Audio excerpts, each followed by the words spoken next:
Halo semuanya, Assalamualaikum warahmatullahi wabarakatuh. Balik lagi di channel YouTube Selizar Effendi. Di video kali ini aku bakal sharing is caring.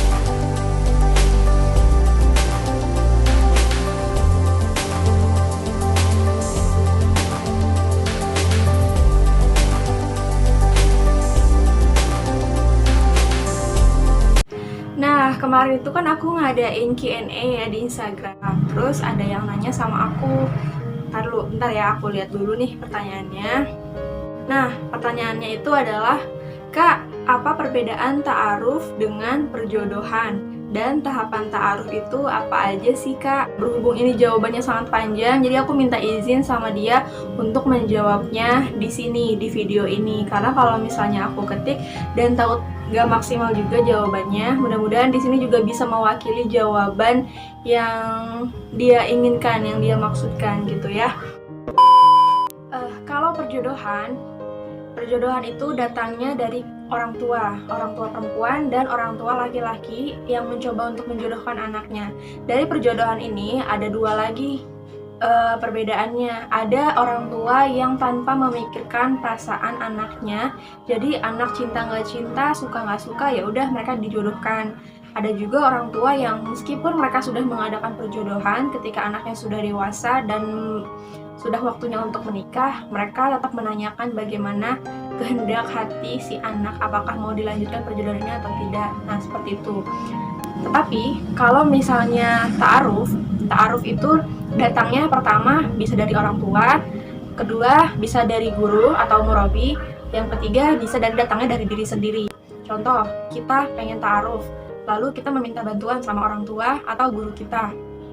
Lalu dengan ingin ta'aruf itu, kita membuat sebuah proposal atau sebuah biodata sendiri pribadi, yang dimana di dalam proposal itu kita menjelaskan siapa diri kita, dari mulai nama, tempat tanggal lahir, golongan darah, alamat, nomor telepon, email, silsilah keluarga, hobi, kesukaan dan ketidaksukaan, jodoh yang diinginkan, kebiasaan baik atau kebiasaan buruk, kekurangan dan kelebihan, pengalaman organisasi, pengalaman kerja, riwayat pendidikan, non-akademik dan akademik, dan prestasi. Pokoknya dalam proposal itu menggambarkan secara lengkap siapa diri kita. Kalau misalnya ta'aruf bukan dari diri kita, dari murabi, misalkan murabi memberitahu ada ikhwan atau akhwat nih yang lagi nyari jodoh. Nah, dia akan ngasih tahu ke kita minat gak untuk berta'aruf sama dia. Kalau misalkan oke, mau, nah nanti dari situ baru diproses gitu. Nah, kemudian kan pertanyaannya, tahapan ta'aruf itu apa aja sih? Yang pertama, pengajuan biodata. Kalau misalnya sudah, biodata itu dibaca oleh calon pasangan kita, dibaca lengkap. Apabila dia merasa sreg dengan kita, nanti dia akan memberikan balasan dengan cara memberikan balik proposal kita, atau bisa juga dengan langsung bertukar proposal tanpa menunggu gantian untuk baca gitu. Sang murabi akan memberikan penukaran biografi, lalu kita baca masing-masing. Setelah tahap membaca masing-masing kita merasa hati cocok, wah sesuai nih sama kriteria aku gitu ya, baru dari situ kita bisa konfirmasi sama guru kita atau orang tua kita bahwa Bu, Pak, atau Ustazah atau Ustadz, saya akan melanjutkan ta'aruf ini ke jenjang berikutnya. Lalu setelah itu kita bisa mengikuti step berikutnya. Step berikutnya adalah pertemuan. Jadi pertemuan langsung sama calon didampingi oleh guru. Jadi pada saat pertemuan itu kita bisa membuka tanya jawab dengan calon kita. Karena kan kita sebelumnya udah baca nih profil dia, pasti ada yang mau ditanyain dong ya kan, dari dia seperti apa, entah kedepannya nanti pas udah nikah mau ngapain, visi misi kedepannya mau ngapain, dalam menjalani rumah tangga ini mau ngapain, perencanaan punya anak, perencanaan pekerjaan, perencanaan pendidikan dalam keluarga, itu penting banget buat dibahas. Dan pemikiran-pemikiran lainnya yang sekiranya kita perlu tahu dari pasangan kita tuh seperti apa dalam cara menyelesaikan masalah nanti ketika sudah berumah tangga dan sebagainya. Dari situ, kalau misalkan kita dirasa sangat cocok ya, kita bisa menjalani ke tahap selanjutnya. Kalau misalnya kita sudah merasa dari nazar ini oke nih, klik, belum ada keraguan, belum ada ketakutan, kekhawatiran dan sebagainya, hati tenang, damai, mengalir aja enak gitu ya. Nah, kita bisa tahap ke selanjutnya, yaitu silaturahmi ke orang tua. boleh gantian, misalnya si calon laki-lakinya yang main duluan nih ke perempuan, ke rumah perempuannya, ketemu sama orang tuanya, lalu menyampaikan maksud dan tujuannya, perkenalkan diri, ngobrol panjang lebar, intinya maunya apa, si laki-laki ini minta izin sama orang tua perempuan untuk menikah dan sebagainya. Nanti di situ kan orang tua juga punya kesempatan untuk wawancara si calon kita. Dari situ kan juga belum memastikan bahwa bakal jadi atau jodoh, karena restunya di tangan orang tua, karena restu Allah adalah restu orang tua, ridho Allah, ridho orang tua gitu. Kemudian kalau misalkan udah nih ketemu sama orang tua, oke, orang tua kayaknya baik nih, menilai lah calon kita baik, cocok, terus misalnya orang tua mengizinkan, ya oke, kita tinggal tunggu jawaban si orang tua ini gimana. Nah misalnya dalam pertemuan ini si orang tua langsung nanya, ya udah mau ngelamarnya kapan gitu.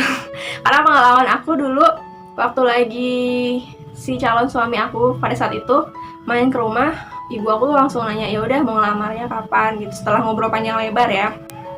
Kalau udah tahap ke situ ya artinya orang tua kita udah membuka pintu lebar-lebar mengizinkan kita. Kalau misalkan belum ya itu tinggal mengikuti sesuai alur aja gitu. Selesai itu pulang kan si calonnya. Nah, nanti kalau misalkan kita sebagai perempuan ingin tahu juga bagaimana rumah calon suami kita, bagaimana keluarga calon suami kita, gantian kita bisa atur waktu juga untuk silaturahmi gantian ke rumah calon suami kita. Pastikan orangnya juga ada di rumah, atau kalaupun nggak ada ya nggak apa-apa. Artinya kita tujuannya kan pengen mengenal keluarga calon suami aja gitu.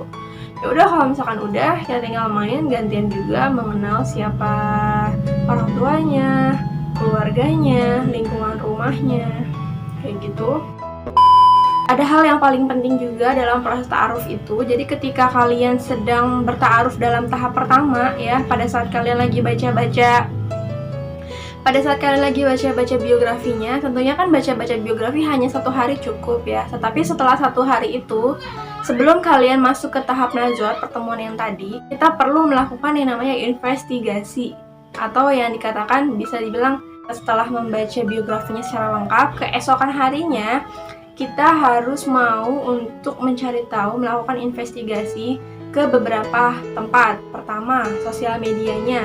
Kita intip semua sosial medianya, bagaimana dia melakukan aktivitasnya di sosial media, bagaimana postingan-postingannya, dan itu akan, karena semua itu akan menggambarkan siapa dirinya. Lalu yang kedua, kita cari tahu siapa sih sahabat-sahabat terdekatnya.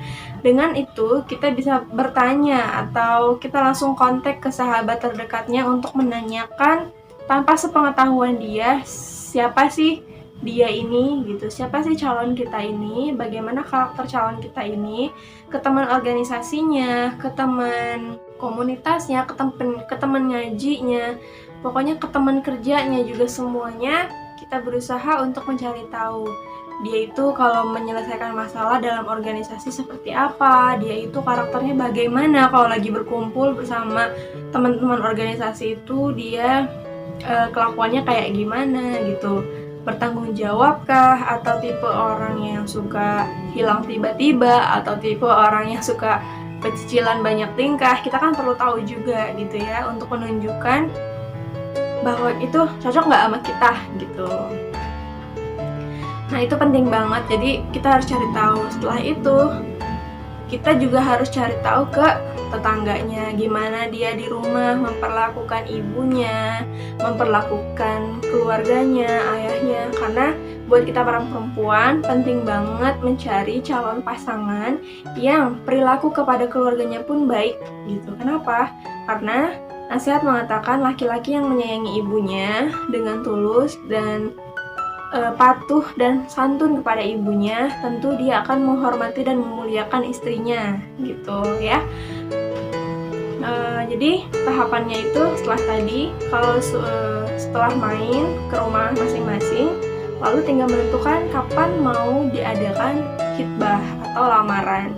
Setelah itu kalau cocok ya udah tinggal menyesuaikan aja mau khitbahnya dengan konsep seperti apa, itu diserahkan kepada pasangan masing-masing. Setiap orang punya gaya dan ciri khas masing-masing untuk melaksanakan gitu. Lalu setelah itu tinggal menentukan jadwal pernikahan. Kalau udah masalah kayak gitu udah diserahin sama keluarga gitu ya.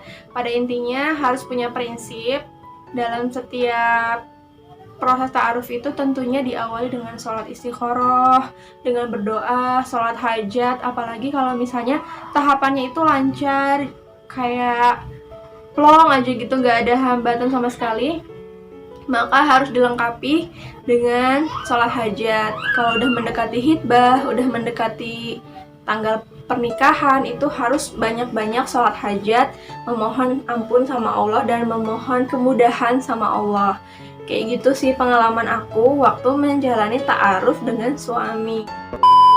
Nah setelah kayak gitu tinggal satu sama lain menentukan aja mau punya konsep pernikahannya seperti apa. Jadi tahapan ta'aruf itu sebenarnya ya yang sesulit yang mungkin dibayangin sama orang-orang ya.